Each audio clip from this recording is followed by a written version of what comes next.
And hi all, welcome to HubSpot's Admin Hug. Today's hug is quick win email tips for Q2 with Jay Schwedelson, founder of subjectline.com.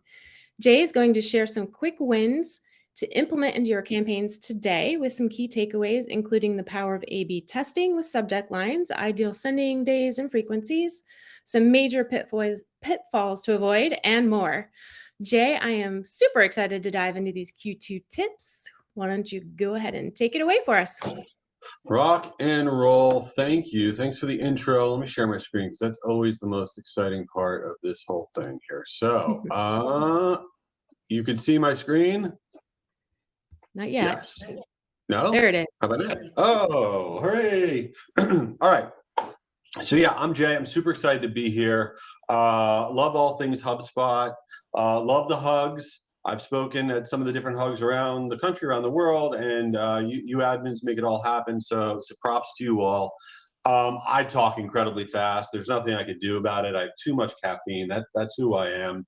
And I just want to get you some rapid fire information.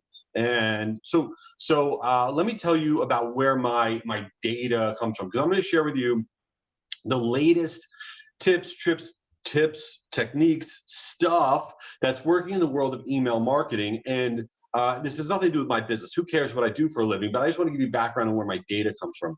So I have an agency called Outcome Media, and we handle marketing programs, not just email. We do a lot of direct mail and social media and print and all this stuff. We do a lot of email on behalf of our clients, both business and consumer.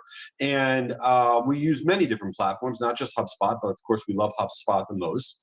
And across all of our clients, we do about 6 billion email messages a year. And so we are constantly, every 30 days, 60 days, 90 days, aggregating real campaign data in our research division that we have. And we're pumping out all these stats, trends, information, because nothing is worse than when you go to a webinar and they're telling you information from 2 years ago. The planet was a different place 2 years ago. Who cares what happened 2 years ago, right?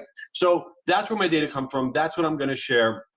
And I'm happy to send you all this deck and everything when we're all done, because let's just make this happen. And I'm going to share lots of different stuff. Some of the stuff you're like, oh, that's ridiculous. I've tried that. It didn't work. We'll try it again, right? It's all about testing. Everything that we talk about is about testing. Now, the problem is you go to one of these sessions and you have all these different ideas, all different stuff, and you're like, oh my God, I have so much work to do. I can't do that, right? So we have to prioritize, right? We have to prioritize and say, what are things that I could do today, okay, that can make a big impact, that are not going to take a lot of time, right? They're not going to take a lot of time.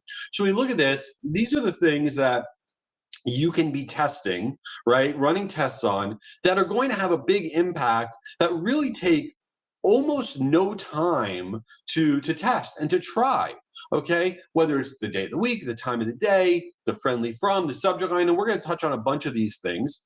But you can't, when you do a test, it's got to be a test. You can't be like, all right, I'm going to test. We normally go out on Tuesdays. We're going to go out on Thursdays this week. We're going to change the subject line, and then we're going to try a different, instead of an industry report, we're going to do a webinar offer. That doesn't work. That's not called a test. That's called a mess. Okay, that's when you go to the buffet and you get a big sloppy plate and you're like, I'm eating everything. And then you go home and you're like, what just happened? I don't know what I ate. I want to throw up. I'm disgusting. That happened to me this weekend. That's why it's on my mind. I saw a buffet. I had a plate that was like as if I was never going to eat again. And then I got home. I'm like, what happened? Anyway, who cares? Oh, that's me. I always start talking about weird stuff. So let's first talk about timing. Okay, we did this big analysis, and a lot of my slides are very ugly. Okay, so that's part of me. We did this analysis. I'm going to get into business, and then I'll show consumer in a second. And we looked at the time of the highest open rate. Okay, when are the most opens occurring on average, broken out by different industry segments, right? Because what happens is a lot of times you hear, oh, the best time to send out an email is 8 a.m. or the best time to send out an email is 10 a.m. or blah, blah, blah. But the reality of it is everything's different. You know, people in the education space are up bright and early checking out emails, looking at things, where people that are running restaurants, okay, it's a little bit later because they may only be showing up for their lunch and stuff like that. So we're looking at here is broken out by the industry segments. What is the highest open rate time? And the most important thing to take from this slide is to say, okay, I can't just have a blanket statement for, if I'm across multiple industries, or I have clients of mine that are across multiple industries, I need to factor in each industry, because every industry is different in terms of when is the optimal time to be sending out your emails. And keep in mind, it takes a little time for your email to get there. So if the optimal open rate is 7 a.m., you're pressing that button at like 6:30, right? It doesn't get there in 1 minute. Now, on the consumer side, we did the same thing, and we looked at different audiences, right? So people that have upper income, 8 a.m. is the optimal time in terms of their open rate. Students, it's later in the day. It's 2 p.m., right? If you're going after seniors, it's 10 a.m. So depending on the audience that you're going after, you really have to be testing different delivery times, because you can't just be like consumers, 7 a.m., business professionals, 10 a.m. You can't do that. And by the way, you also have to look at this differently for offer-related emails versus your newsletter. People consume newsletters at different times than offer emails. If you are applying the same timing for your offer emails as you are your newsletters, okay, you're making a mistake, because our minds are ready for different content at different times. All right, let's keep going. Someone mentioned this in the comments already, but I did want to bring it up. Timing. Something that we, in general, with email marketing, we are all very robotic, unfortunately, and myself included. What I mean by that is we do certain things and then we just continually do them, and we don't even know why we do them. We do them because it's like, okay, it's the thing that we do. It's like, why do I put on socks? Because it's the thing that we do, right? So when we set up an email campaign, right, what do? We say, I want this email campaign. When you say, what time should it go out? You say, I want it going out at 11 o'clock, at 2 o'clock, at 4 o'clock, at 9 o'clock. You don't say, I want it going out at 8:30, at 7:15, at 7:17. Nobody says that. Over 80% of all email campaigns are sent out on the hour, because we're all saying the same thing. And 70% of all email traffic occurs within the first 10 minutes of every hour. What we can do, this is how you win in email. There's no one thing that you're going to do that's going to change all of your email performance. The way you win in email marketing is a series of lots of little things that add up to a big difference. So just by not sending your email out on the hour, email campaigns that are not sent out on the hour actually have an increased open rate of 15% on the business side and 17% on the consumer side, because it stands out. It's not showing up when everything else shows up. And that's the name of the game. How do we stand out? What can we do to stand out, right? That is the goal. So let's talk for a minute about webinar promotions. A lot of us use webinars, okay, as a content thing to drive pipeline engagement, all this stuff. But we all basically have the same problem, right? You promote your webinar and or your event or whatever, and you'll get 100 signups. And then the day of the webinar shows up, and you get 12 people to show up. And you're like, I don't understand. And you want to bang your head against the wall because you want these people to show up. There are things that we can do, little things that we can do to actually get those registrations so you have more spinach, right? We can do stuff so you can get more spinach. What can we do? Here are 3 things that you can do, easy things, to get more people to show up for your webinars. First off, day of send. And this doesn't just apply to webinars.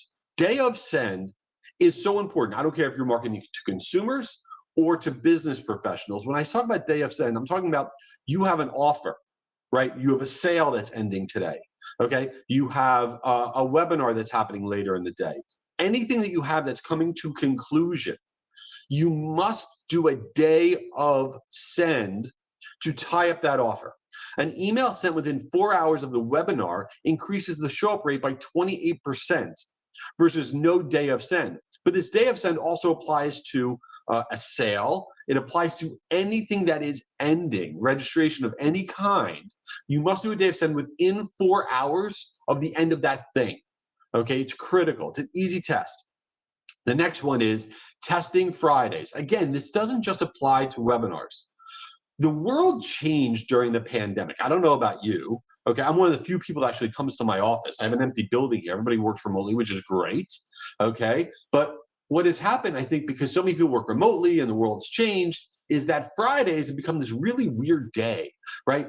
There's not as many calls scheduled Friday, certainly not Friday afternoons. And everyone kind of uses Friday to kind of wrap up the week and has this vibe of, hey, I'm cool on Friday.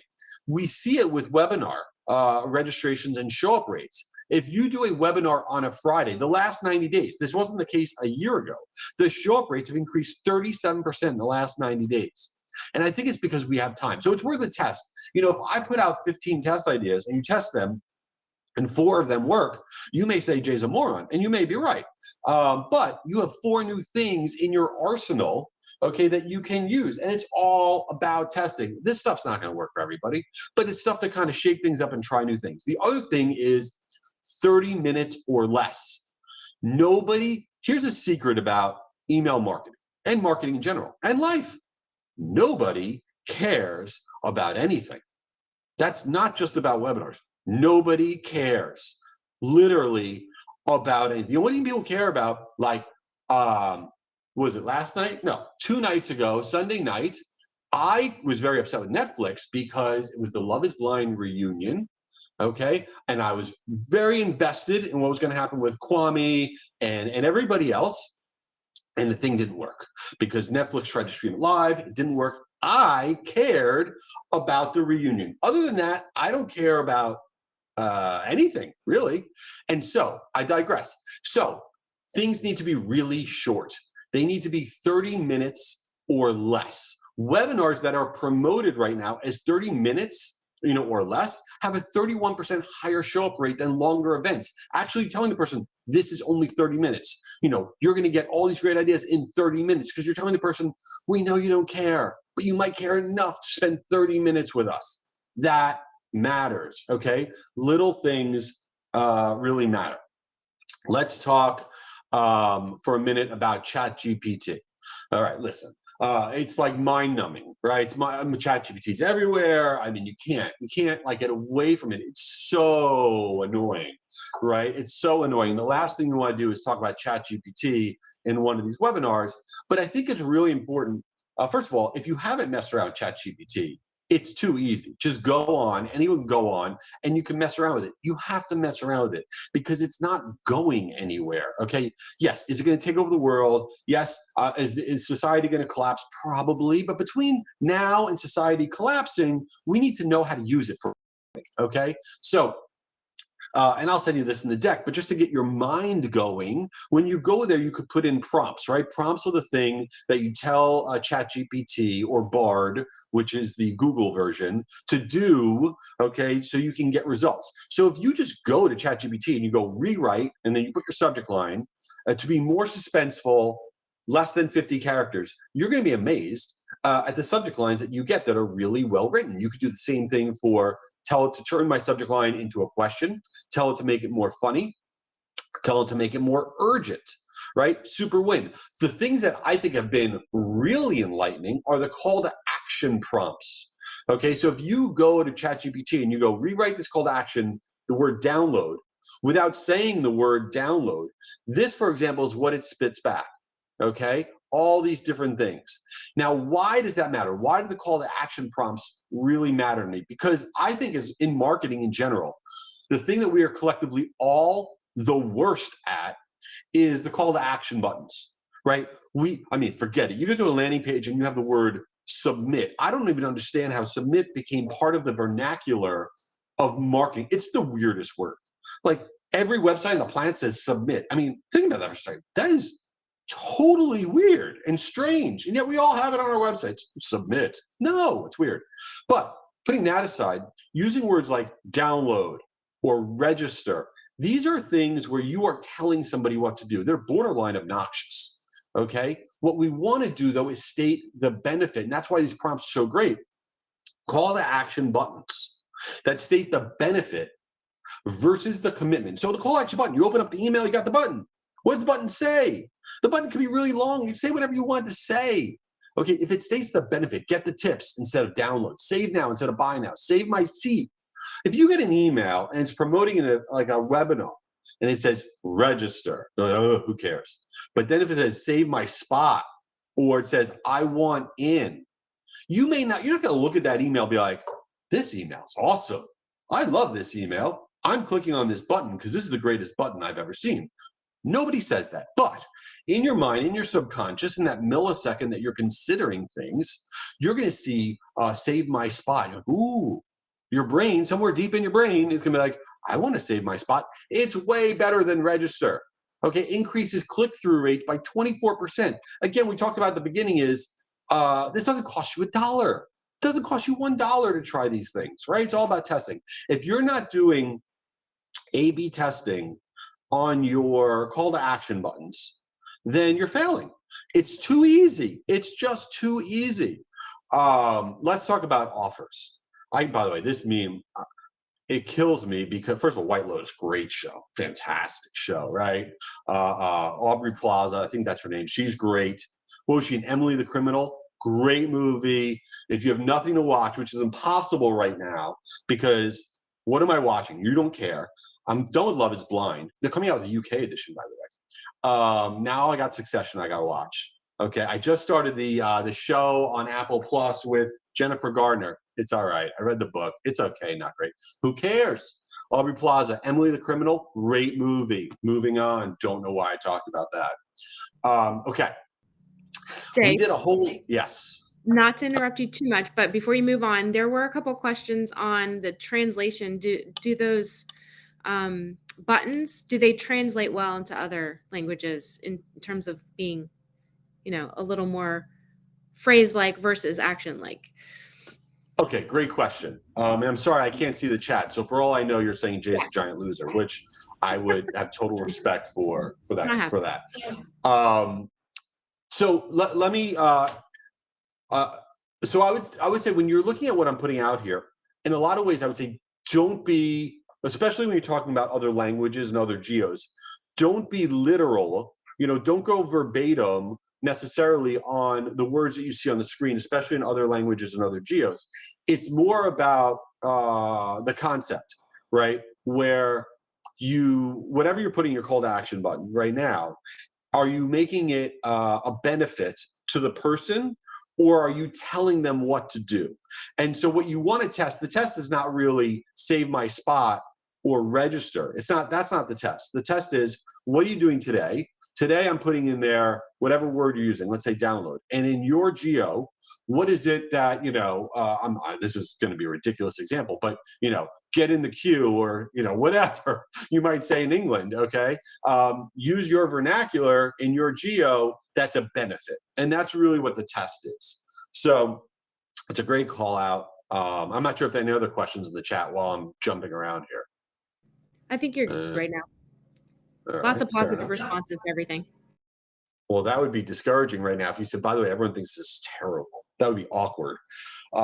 You say that at the end after I'm off the screen. Right. We're done. Right. We're done. Yeah, that whole total. So cool. Offers. Let's talk about offers. Okay. First, we'll talk about business offers. Then we'll talk about consumer offers. When you send out an email, if it's not your newsletter, if it's not a transactional email, you are promoting something. You're promoting something. And a lot of times we get confused about performance. We're like, oh, our database isn't good. Our contacts aren't engaging anymore. We need a win-back strategy. We need to do some data validation. Our IP addresses, we must be getting blocked somewhere. No, pretty much your content stinks is what's going on. And so it's really, and our interest changes. So if you rewind like 3 years ago, webinars were on fire. There couldn't be more webinars because everyone wants to know COVID, what's going to happen, what's going to have webinar for my industry about COVID. Webinars were like incredible performers. Now it's like they've gone, it's a boat anchor in terms of performance, because everyone's like, I don't need to put that on my calendar. I don't got time for that. Ain't no thing. On-demand video used to be garbage, used to be hot garbage. Now on-demand video, because we've been TikToked, okay, we all love on-demand video. It's doing really well. So what you're looking at here in the last 90 days, this last 90 days worth of data, what are the offers that but the click-through percentage increase when you use, for example, the top offer here is a list. When I say top number list, it could be like the top 7 things you need to know about HR trends, whatever. Okay, the top list, a list of with a top whatever, is the number 1 piece of content right now. It increases click-through rates by over 40% versus a generic offer. The second one is most read content. I don't know why more marketers don't utilize this. I don't care how big or small you are, and I don't care if you're a consumer or B2B. We all have, most does so well because we have a shared brain mentality. We like this idea of social proofing, right? When we see something like our bestseller, our most read, okay, our most reviewed, and you see that in the subject line, the most read, the most reviewed, our bestseller, what are you telling the person? Everybody else on the planet said this thing's cool. You should check it out too. So it's our most read blog post, our most downloaded content, our most attended webinar, our most viewed on-demand video. That crushes it, costs you nothing. I don't care how big or small you have a most and you have a least. So you get a checklist, you get an on-demand video, free guides, and you go down the list. If your go-to plan is an ebook, I wish you good luck. I salute you. That stinks. That's impossible. When is the last time you read an ebook? There are people that download ebooks, not many. There are people that download them. There's nobody that reads them. I mean, nobody, maybe you skim it. Nobody on planet Earth has ever actually downloaded an ebook and read it to completion. It's not a thing. So that offer is doing worse and worse and worse. Infographics, if you're into infographics, that's cool. You might also have an AOL account. No offense, not trying to be rude. They're just old school, okay? So this is a list here of the content that is crushing it. So you always want to be looking at this and thinking about the different content pieces that are out there. On the consumer side, what is doing well? Same idea, okay? You see the same thing at the top. You see most popular, okay? Most popular because we like it. We're like, oh, it's like, okay, well, this weekend, we were ordering pizza in my house. So my kids, my daughter's 15, my son is 16, so they think I'm a moron, which is fine. And I've said moron twice. And so we were trying to order pizza. So we like Uber Eats. So we go on Uber Eats, right? And we were trying to pick a pizza place. So of course, we're not in the same room because we all just text each other, even though we're in the same house.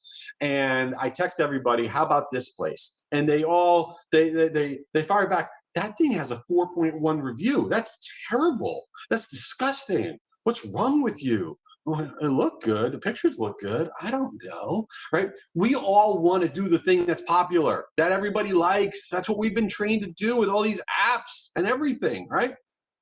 So anyway, then you get into things like Almost Gone. That offer crushes it. Site-wide sale is great. Back in stock, BOGO. I'll tell you, during a bad economy, which is what we're sort of in, subscription offers terrible.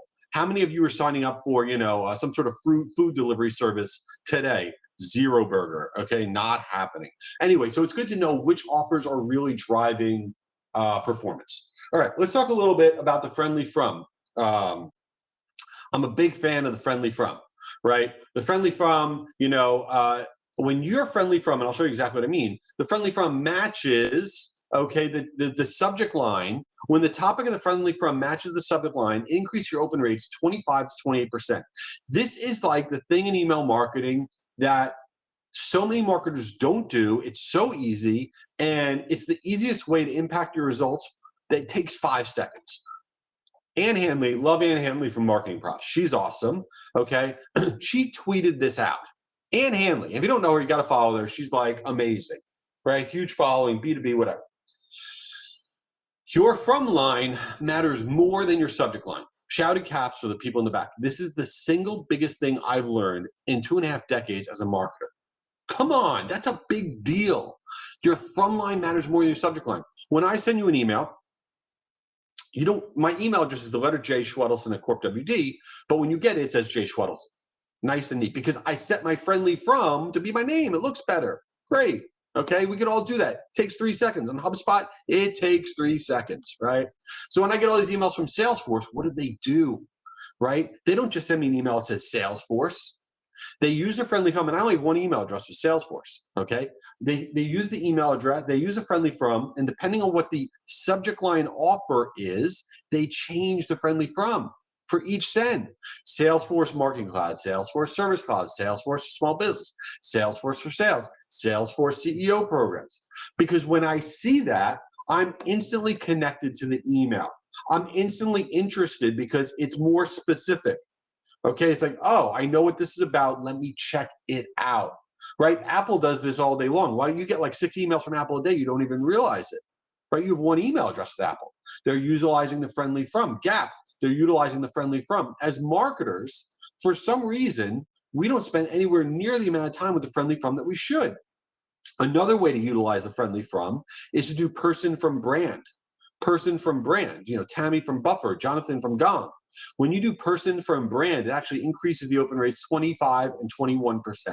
So these are little easy things that you can do that cost you nothing, okay? And you can impact your results. All right, let's rip through, because I wasn't talking fast enough before. I'll have a sip of coffee. Let's rip through some stats before we have to, wrap up and get some questions and all that stuff. Oh my God. First of all, who has not, I was about to say who hasn't been this emotion, but if you've seen Bridesmaids, which is a fantastic movie, I hope you didn't have this emotion in this scene because that's a little disturbing. But the top part where, it's 4 o'clock and you're like, oh my God, legal proved it. Let's just get it out. Just get it out. I mean, is that not the worst phrase in all of email marketing? Just get it out. It's so sad because you're so defeated. It's like, it's not going to work. And you're demoralized that you've gotten to this point. It's just sad. By the way, if you haven't seen Bridesmaids, you got to see Bridesmaids. What's wrong with you? Stop watching this webinar. Go watch Bridesmaids. Whatchamacallit. Meanwhile, by the way, I heard that they're going to be making a Mean Girls sequel with all the original cast members. That's exciting. Come on, that's exciting. Anyway, this is, when I pause, you might think I'm having like deep thoughts about what I'm going to say next about email marketing. No, I'm trying to think about horrendous pop culture that's in my brain that's important to me that I want to share with you. This is what's going on. Anyway, so little quick tips. The navigation bar, okay? When you take somebody to the landing page, please don't let there be a navigation bar. All they should be able to do on that destination page is the thing that they just clicked on. We are a simple-minded species, okay, which is why AI is going to take over and destroy humanity. But we're very simple-minded. We get an email, we click on it, we go to a landing page. We're interested in the thing that was in the email. We go to the landing page. And then what do as marketers? We're so excited. Yay, somebody came to the page. Instead of selling them the thing that we were just promoting, let's garbage on the page, totally distract them and probably take them away from what they were going to do. That's what we do. We stink, right? So what we want to do is take away the navigation bar, take away any other click link to anywhere, take off the social sharing links. Please, I don't understand social sharing links. Okay, what? The person's about to buy the thing and download the thing, but it's really important that you have your Twitter handle button thingamabob there. Come on, who cares? You don't need to follow. It doesn't do anything. Anyway, other things. When your landing page is the same primary image as your email, right? You send out an email, it's got a picture of this dude. Okay, you click on it, you get to the landing page. The picture of the dude is right there on the landing page again. We feel good. Subconsciously, we feel good. We're like, oh, we're in the right place. We're in the right place. I clicked on the thing, and this looks like the thing I clicked on. I'm going to respond. Literally, just by having the same primary image on the email and the destination page will increase your overall conversion rates 19 to 24%. Come on, that's too easy, too easy. Okay, on the destination page, there are things that you can do on the destination page that can significantly change your conversion rate, okay? The submission button, the button. So they go through the form, they're gonna buy something, they're gonna try something, they're gonna download something, whatever it is. When the destination submission button describes the offer versus it just being generic, okay, your submission rate goes up by 17%. So instead of saying submit, which we all know I hate, it will say get 3 quotes now, start free trial, get my demo. Whatever it is, you say the thing the person's gonna do because subconsciously like, oh, that's the thing. I'm trying to do that thing. This is going to let me do the thing. Okay, it's that simple. The other hack, by the way, I don't want to call it a hack, that's lame. Put a testimonial right by that submission button, right by that last step. Put one testimonial, put a quote right there, put one 5-star review. You don't need more than that. Every company on the planet has one testimonial, at least one 5-star review. You put it right by the button, right below the button. It says, this is the greatest product, said Susie. Because what we see that, again, it's in the subconscious, like, oh, final validation, I'm on the fence whether I should buy something or not. I see that one last social proof, boom, I want it, okay? I know I'm all over the place, but welcome to my life. Let's talk about your newsletter for a second. Your newsletter that you send out is wallpaper, okay? It is wallpaper. I would bet there is a good portion of people watching right now that your company sends out a newsletter and you no longer even read your own company's newsletter because you're like, whatever, boring, don't care, okay? That's humanity. That's what's going on with email newsletters. Here's the crusher about email newsletters. I have an email newsletter. Here's the crusher about email newsletters, is that it takes so long to put them together. It's like you are making this whole thing, oh my God, what should we put in it? And then it finally goes out and you don't have to think about it again for a while until the next one, right? It takes so much effort. I don't understand for the life of me why marketers send out their newsletter once. It's ridiculous, okay, with the effort that you put in. Send your email newsletter out twice in the same week, okay? In the same week. If you send your email newsletter out twice in the same week, your overall open rate is going to increase by 29%. So you send it out on Tuesday, send it out again on Thursday. When you send it out on Thursday, you're going to change the subject line, be like, uh-oh, you missed it. Oops, you got to see this. Whatever, you make that subject line, you go to the non-openers. And don't get into me with the openers and non-openers and who really opened. Who cares? Because you know the non-openers didn't open. Okay? Yeah, some of the openers may not be real opens. Fine, who cares? But the non-openers did not open. All right? So you send it to those people with a subject line like, oops, you missed it. Great. You get more people to read it. You want the extra boost. Okay, send an email newsletter the second time at a radically different time of the day. If you normally send out your newsletter at 10 a.m., make it go out late afternoon. Why does that matter? Why does that increase your open rate even more? Because what you're doing is you're catering to how people interact with their emails. Everybody actually functions differently. I read email newsletters at night. I don't read them first thing in the morning because I'm trying to race against the clock to get ready for the day. I read them at night. Some people read them first thing in the morning. Some people read them at lunch.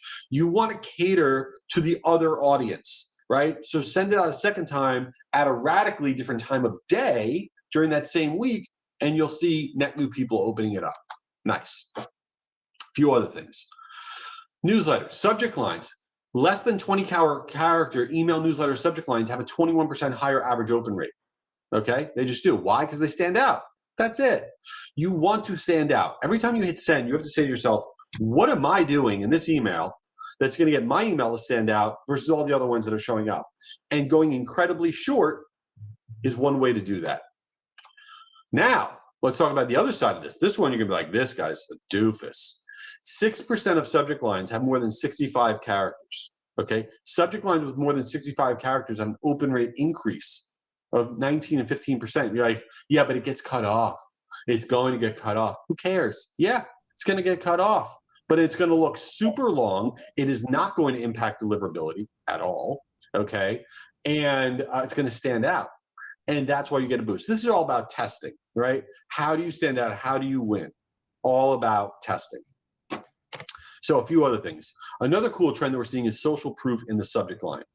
This is increasing open rates by 28%. Putting the 4 or 5 stars in there, increasing open rates by a lot. And let me just soapbox for 1 second here.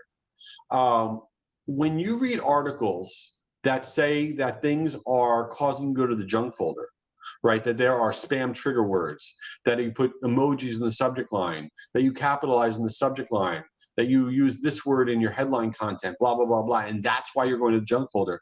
That is total hot garbage nonsense, okay? That was the case 10 years ago. And I don't care how many articles come out saying the opposite, okay? The reality of it is you go to about 20% of all email goes to junk folder, period, end of story. I don't care if you are Amazon, the NFL, Starbucks, doesn't matter. About 20% of all email does. And there's 100 reasons why. And it has a lot to do with the dead weight of contacts in your database that are not opening and clicking. It has to do with your IP addresses, your domains. I'll tell you what it doesn't have to do with. It doesn't have to do with the words you're putting in the subject line, the emojis you're putting in the subject line, the capitalization, the exclamation point, the question mark. That's from 10 years ago, and that's not a reality. So anyway, this is stuff you can test out and try. First word capitalized on the subject line increases open rates by 22%. Why? Because it stands out. Great, easy test. A few other things. Colon. Using a word or phrase to start your subject line followed by a colon, okay, especially for your email newsletter, will increase your open rates by about 18%. The colon is great. I had a colonoscopy. It was great. I don't know what to tell you. Everybody should get one, okay? Not a big deal. Emojis as the first character of your subject line for your email newsletter. Look at this. It stands out. Look, it stands out, right? Don't tell me it doesn't stand out. It does. It works. Try it. All right, a few free things, and we'll see if there are any questions. Oh, Cousin Greg, what a disaster. Oh, my God, Succession, great movie. A few things. Don't ignore me. Don't hang up. Don't go away. Bye. Say, wait. All right. So first off, my organization puts on a big, giant free email conference called Guru Conference. And by the way, I will be at Inbound. I want to hang out with all of you at Inbound. I love everybody at Inbound. Fantastic. We put on a virtual conference, 2 days, all about email marketing. It is 100% free. Okay, last year we had 13,000 marketers. It's guruconference.com. The craziest speaker is going to be there. I'll be there. It's going to be great. My organization has a website called subjectline.com, which you can go to. You test your subject line for free.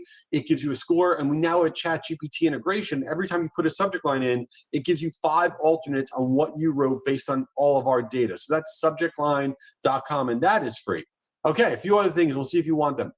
We have email best and worst days to send email calendar. Green days are good. Red days are bad. We have a B2B version, a B2C version. I want to send that to you. We have for the whole year. We've analyzed every day, not just holidays, every day. We have a tip sheet for 7 tips to radically increase your B2B content downloads, video consumption. Oh my God, I have a newsletter. I have all this stuff. I want to give it to you. If you want my slides, if you want to be registered for free for the Guru Conference, my tip sheet, and you want to be signed up for my crazy newsletter where I talk about marketing and also reality TV, you can just email me, jays@corpwd.com, and say, just send me an email, say I want everything, and I will take care of you. I'll get you all set up. And last thing I'll say is, number one, please connect with me on LinkedIn. I share a lot of stuff on LinkedIn. I want to connect with all of you. You're all wonderful people. And if you are having a hug event, I love speaking at hug events. I don't charge to speak, not that anybody would pay me anyway, but I love doing all this speaking stuff because it gets the word out there. And yeah, so hit me up, JAYS@CorpWD, if you want the slides, any of the stuff, whatever. And with that, now I will shut up. We never want you to shut up, but we definitely want to get everybody's questions in here. I tried to put all of the links in there. Hopefully I didn't miss any. I know Jen's in here. She'll have a great summary later, I'm sure. She'll share those out. I will also share out the recording. So don't worry. I know Jay talks fast. He talks faster than me, and I know that's very hard to do. So I will make sure those come out to you. I have one more link I'm going to put in there because I definitely want to know what you guys thought about today's event. So don't forget that survey. I will share that again later, but if you have a chance, go ahead and do that and let me get the Q&A because there were a couple that came in and I asked them to put them over in the QA. So Sammy says, what are your top 3 areas to A/B test as a startup and how would you increase urgency? That's a great question. So if I'm a startup and I'm thinking about A/B testing, I'm very focused on not what's in the email, but getting the email opened. You know, too often people do the reverse. They focus on what's in the email and they don't focus on getting the email open. So I would mess with the friendly from, like we talked about. I do a lot of subject line testing. Depending on your audience, different types of personalization in the subject line do really, really well. When I mean personalization, I don't mean J, comma, whatever, meaning that you tell the person who they are in the subject line, it does really well. So if you're targeting new homeowners, say this is just for new homeowners. If you're targeting CFOs, for CFOs only, testing that type of personalization in the subject line does incredibly well. And then I would also look at frequency. How often? Most marketers think they're sending out too much. I think we're not sending out enough. Okay, so if you're relevant, send out a lot of email. That's my vibe. Love it. Awesome. Should you keep social icons on the thank you page? I know you said remove them off that landing page, but what about the thank you page? So when you set up any campaign, okay, and this is why I'm not a fan of even sometimes having social icons in your emails, right? When you send up an email campaign, if it's your newsletter, that's one thing, okay, because you're just trying to build a vibe. If it is an offer, you are hoping that that thing happens. You have an offer. You're like, my goal is for this thing to happen, right? So you send out an email and then you take them to a landing page and you're hoping it happens. So why would you do anything that takes them away from that thing happening? Anything. Everything should be concentrated on the thing. So whether it's a social sharing link or even, let's say, the logo in your email. When you send out an email, people don't know this. 20% of all the clicks in an email are on the logo in your email. I promise you, a good portion of everybody here, their logo is going to their home page, and it's not going to the destination page. You have to think about every link, every conduit to a response to drive them to where you want them to go. And so social sharing links just take them away from the mothership. Makes sense. Makes perfect sense. Thoughts on social proof like Tammy from Ohio just bought? Will had put that in there. Oh, yeah, I was trying to say to myself, like, who's Tammy? So see, but it worked. That's a great example. Say, now I'm curious. Who the hell's Tammy? What did she buy? Right?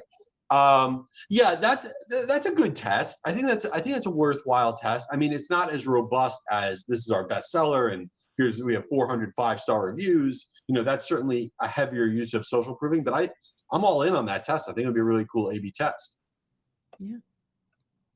Let's see. Jacqueline says ChatGPT is awesome, but it is public domain, not bad for emails, but nothing can be copyrighted. If you have a phenomenal campaign, including your own company's message, any modifications to that messaging that is created by ChatGPT is then public domain.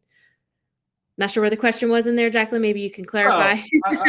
I'll tell you. First of all, I mean, listen, we're at the infancy of ChatGPT. There's no two ways about it. And there are certain things like call to action buttons. Come on, no brainer to leverage ChatGPT for that and whatnot. And if you haven't messed around with DALL-E, you got to mess around with that. That's the image version of the AI stuff.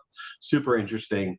But yeah, I mean, I'm not super concerned about stuff being in the public domain. If somebody wants to copy me or rip me off or whatever, more power to them.